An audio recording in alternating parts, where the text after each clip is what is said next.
After 16 years of marriage, I betrayed my husband with his close friend at a birthday celebration. This is my story. I sat beside him, inquiring about his distress. I embraced him, attempting to offer comfort, but what began as a gesture of friendship rapidly evolved into something far more intimate. Paul gazed at me, gently pushing a stray strand of hair from my face. My heart pounded as I leaned closer, culminating in a kiss. I could have stopped. I know I could have, but I didn't. I'd been married to my husband for 16 years.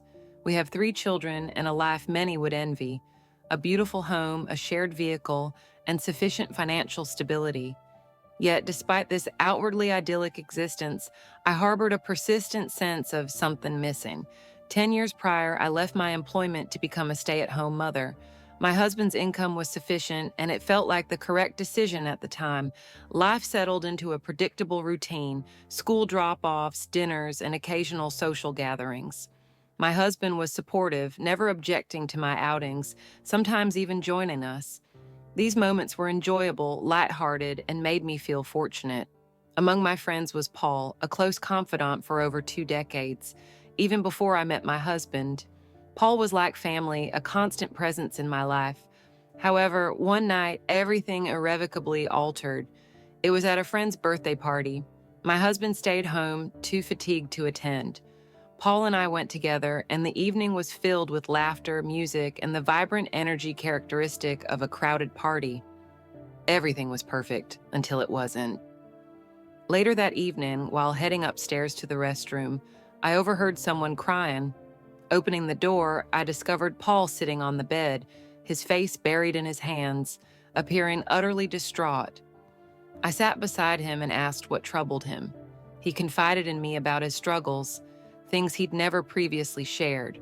I hugged him, offering solace, but this friendly gesture quickly escalated. Paul looked at me, gently moving a strand of hair from my face. My heart raced as I leaned closer and we kissed, a kiss that transgressed boundaries we'd never previously considered. I could have stopped. I know I could have, but I chose not to. That night, lying beside my husband, my thoughts raced. I anticipated feeling guilty, but instead, I felt a vibrancy I hadn't experienced in years, and that terrified me. Paul and I continued our clandestine relationship. It was exciting, thrilling, even, but the guilt was ever present, lurking in the background. I began to withdraw from my family, my children, my husband. They became secondary to this forbidden connection. Then COVID-19 struck, altering everything. Lockdowns made seeing Paul impossible. Weeks turned into months, and the distance between us grew. Eventually, I found a way to meet him. It was reckless, but I didn't care. We spent a few stolen hours together, laughing as we used to, momentarily making the world feel normal again. However, Paul wasn't entirely honest with me.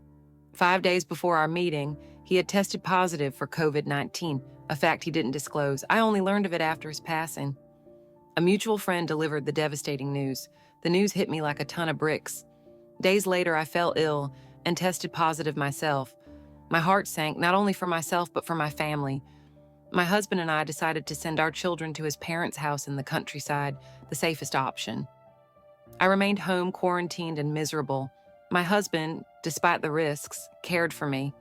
He cooked my meals, assisted me with changing clothes, and even comforted me when I broke down. Every night he slept beside me, his love and loyalty unwavering. His actions crushed me. For the first time, I truly felt the weight of my actions. Paul was gone, my family was at risk, and I was responsible. After recovering, my children returned home, and life gradually resumed its normal rhythm. But internally, I was far from okay. Every time I look at my husband, guilt overwhelms me. I wonder if he knows, if he suspects the betrayal I inflicted upon our lives. I love my family, but I don't feel worthy of them.